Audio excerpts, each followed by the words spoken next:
Кытайдагы Хазина скверы бу атнада үсеп килүче буынның күңел ярлылыгын ачып салды. Монда күренекле татар мәгърифәтчеләре сыннарын карага буяп чыгалар. Йөрәкләрем әрнеп китеп бардым. Күңел әрни моның өчен. Бүтән мондый хәлләр кабатланмасын иде. Вандаларның 14, 15 һәм 17 яшьлек үсмерләр булуы ачыкланды. Икесе балык булмаганнар эше буенча бүлектә исәптә торган.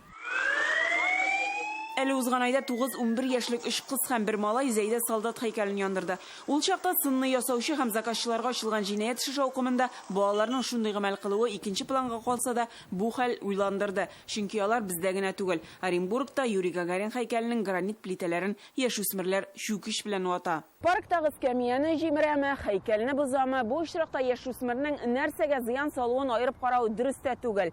Аның шушы шәкелеккә баруы борчу тудыра. Димәк, ул шушы шәхескә карата да, башка кешеләрнең хезмәтенә дә хөрмәт белән карамый. Яисә монда башка сәбәпләр бар. Кызлар монда эшкә сирәк бара, яшүсмер вандал ул күп очракта 13-17 яшьлек малайлар. Шул рәвешле егетлеген күрсәтә, яшьтәшләре арасында дәрәҗәсен күтәрә дип психологлар. Алар әйләнә-тирәдәге тәртипләргә төкереп бирә, чын мәгънәсендә.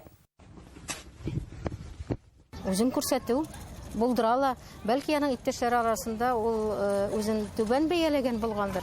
Хәзер инде менә шулай текереп, үзенең дәрәҗәсен күтәрде бит, инде эшли алды. Балаларның мондый гамәлен психологлар сабыйга әнисе карынында ук кислород җитмәү әнинең эчкечелеккә бирелүе, баланың баш миенә зыян килүе белән бәйләп аңлата. Гәрчә күп нәрсә гаиләдәге тәрбиядән дә.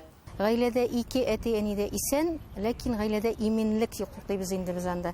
Кемдә булса өстен тора. Әни тәрбиясе, әнинең теге катгый санкциясе, баланың ихтияҗын исәпкә алмый, әни һәм үзенең таләпләрен чыгара. Бу очракта бала бит инде үзен күрсәтергә тиеш. Менә ул мине карагыз, мине белегез дип. Бала эчке каршылыгын ватып, җимереп, урамда тышка чыгара булып чыга. Психологик күзлектән караганда вандализм ул баланың үз-үзен кулда тота алмый, тиз кызучан, агрессив һәм теге вату җимерү халәте. Психологларның, социологлар ярдәме, белгечләр ярдәме кирәк. Кайбер балаларга медикаментоз коррекция кирәк. Шундай очраклар турында ишеткәч, әти-әнисе мәктәп кая караган дияргә яратабыз. Вандаллык кылучылар нигездә имин булмаган гаиләләрдән. Яшүсмерләрнең вандаллыкка барулары мәктәпнең тиешле дәрәҗәдә эшләмәве дигән сүз түгел. Бу юнәлештә нинди генә очракны караган вакытта да баланың мөхитен карарга кирәк. Бала тәрбияне мәктәптә генә түгел, иң мөһиме гаиләдә ала. Балага аның әйләнә-тирә мөхите, дуслары, урамда тәэсир итә. Әлбәттә, бу очраклар безгә тәрбия эшен көчәйтергә кирәклеген күрсәтә. Авыр холыклы укучыларын мәктәптә белә, аерым исәпкә ала. Бу очракта укытучы, психолог бала белән генә түгел, гаилә белән дә эшли. Республикада Эчке эшләр министрлыгының байлык булмаганнар эшләре буенча бүлегендә исәптә 1600 бала торса, мәктәпнең үзендә 7000 укучы. 1403 мәктәп бар. Аның 560-ында 533 психолог эшләп тора. Әмма ләкин педагог-психолог булмаса да, педагог-психолог эш туктамый. Супервизия дигән системасы эшли, психологический десант дигән программа эшләп тора.